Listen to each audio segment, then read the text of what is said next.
like I know we kind of circled around it, but I'm circled back to it now. Like, I know obviously, you're a wheel one for a reason. You know what I'm saying?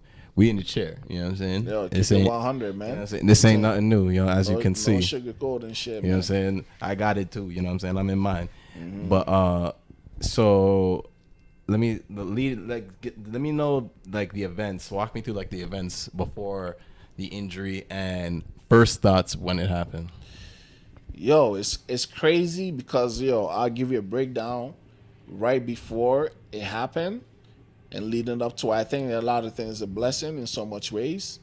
So I was working at Best Buy head office in Brampton. So it's Best Buy and Future Shop. I remember when they used to scam out people to think that they're a completely different company, but they're the same shit. So Real talk. I was working there, 21, had full-time coverage, insurance, and everything. So 2007, my mom passed away. Sorry to hear that. So yeah, things happen for a reason. So she passed away. Me and my sister, we couldn't reach Ghana right in that same year, so we decided to go the following year. Following year, we got everything together. I didn't even have my passport because I have not traveled since I came to Canada and shit. Okay. Got my passport, got my guap ready, got my clothes, everything.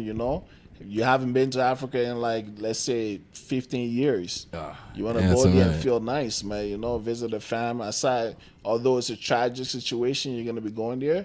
I'm like, yo, it is what it is, man. Let's make the best of it. So I contact my boss and say, yo, I'm gonna be going to Africa, man. I don't really know exactly if anything happens to me, what insurance cover I have, or should I buy additional insurance? And this is like a week before we're supposed to leave. And the guy told me, yo, call this number, then, just get your travel insurance company and information and everything. So I took that. Like, my boss dropped me off. I'm about to head to Ghana, I think November 9th, 2008. So the day that we were supposed to go was on a Saturday. Okay. And I was at flea market trying to get fresh, man. Everybody know about the flea market fresh days. Flea market was a shit, man. My early days, I bought a lot of bootleg shit, man. Sometimes you gotta fake it till you make it. Look at you. This is the freshest man I know. You guys, the camera can't fully tell, but he's rocking the Montclair. I faked it a lot. Fake Gucci fucking belt and I don't have to fake Louis myself. You know what I'm saying? We keeping it real on the Wheel1 podcast. Real people telling real stories. You know what I'm saying? Yo, no sugarcoating shit. So while my free market, my pop calls him and say, yo, the flight got canceled, so we have to hurry up and catch an early flight. Okay. It's like, yo, we have to catch a 7 o'clock flight, so we're supposed to take a 9 o'clock flight, but so they changed everything else on up on us. So what happened? We rush, get to my house, grab 1212, grab my luggage and everything. I meet my sister at the airport. They're trying to tell us, yo, we can't go on the flight because they switched us to British Airways. Okay. Instead of taking KLM all the way to Amsterdam, switching to another KLM to take us to Ghana.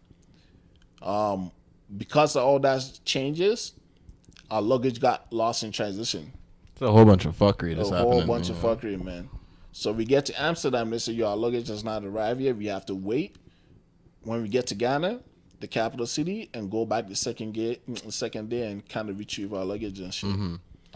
Crazy thing, we get to Ghana, it's not there. My dad's sister's husband comes and pick us up.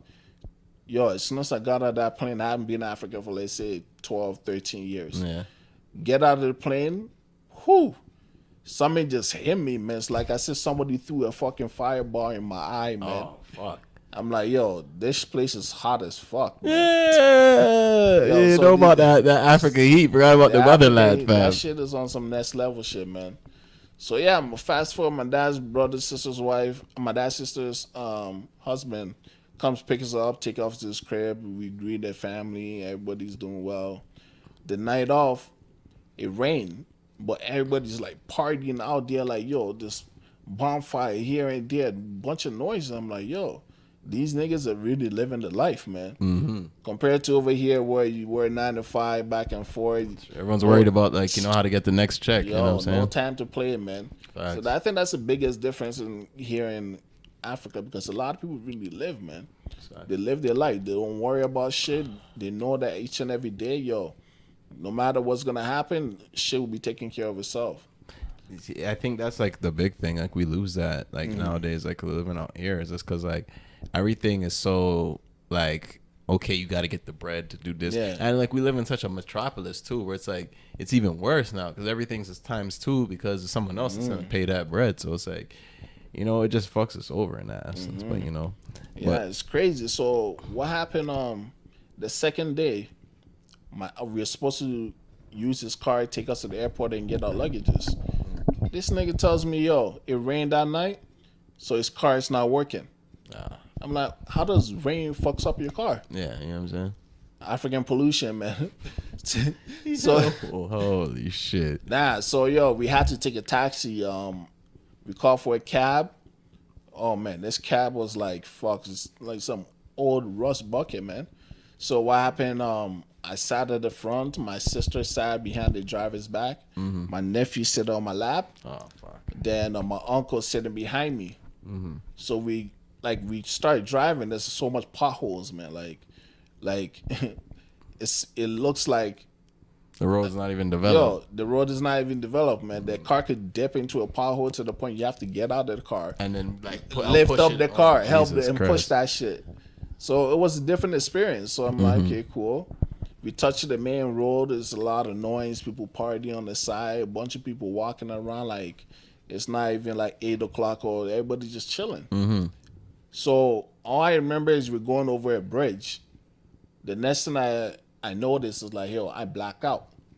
So when you get to any traumatic injury or any spinal cord injury, one thing that a lot of people might tell you is that leading up to what happened, you tend to forget the exact thing that happened. I kind of know what you mean still, because it's like I think about with my situation, like when I got shot, I went back around to the spot I got shot like a couple months ago for the first time, and I didn't really remember where I was because like I've seen like the footage from the news shit, and I'm like, okay, my car was there, but I remember I was like further down, like, you know what I'm saying? So I know what you mean, where it's like that part's kind of like it's iffy. I don't really remember it too tough. That part is blurred. Like I don't remember the accident happening. Fast forward 2 weeks later, I wake up in France. Oh fuck! 2 weeks later. 2 weeks later, and I'm lying down there. I see a bunch of white people. I'm like, hold on, I'm at Africa. What the fuck is this? Oh fuck! Then I hear people speaking French and shit. I'm like, yo, my ex-girlfriend spoke French, so I didn't really understand, but I knew the language that they're speaking. I'm like, yo, what the fuck is going on? Come to find out, a French doctor comes see me and say, yo, I'm gonna get an English doctor to come and translate shit to you. Say, hey, you were in an accident in Africa. You just got here. We just finished doing your surgery. You had a spinal cord injury. Right now, everything is early. So we're going to try to figure out things. We're going to call your fam. Your dad has been notified, and they're trying to arrange for him to come here to stay for the time that you're here. So crazy. I'm just lying down in bed. I'm trying to figure out, like, yo, okay, cool. I got into a car accident. Spinal cord injury. Didn't know nothing about spinal cord injury. Yeah, of course. I'm like, yo, let's figure this thing out. Then I'm lying down. I'm like, yo, let me try to raise up myself a little bit. I try to lift up my hands. Like I'm literally lifting up my hands, but nothing is happening. I know the feeling. Not with the hands, but like I know the feeling. Trust me. I'm like, okay, hold on. Let me try to lift up my leg. You feel the weight of your body. Yeah, it's heavy as fuck. It's heavy as fuck. Nothing is happening. It's like there's something in there that you feel like where it's like I can try to move it, but it's not moving at all. Yo, I'm like, yo, I don't know what the fuck is going on. Then all of a sudden, it's like my body goes through some crazy sensation feeling where for 2-3 hours, I feel like I'm in a fire. Ooh. Like my body's burning. Whoa, fuck. Then literally maybe 2-3 hours later, it changed. Then it gets to normal. Then I get into like this cold shock. So one thing that I realized later on, learning more about spinal cord injury, is that because you lose sensation below the level of your injury, and your injury is complete, which we'll talk about what complete is later on, my body was trying to figure out what is normal. What sensation is this? Yeah. And it just set into like some firestorm where my body feels like I'm burning throughout. You had to go through everything to know what's Exactly. the new norm. Was like I didn't know what the fuck is going on. So my body went through that shock, and it still continues to go on to this day. But the intensity, it's not that intense anymore. I think I know what you mean, because like for me, I notice, especially like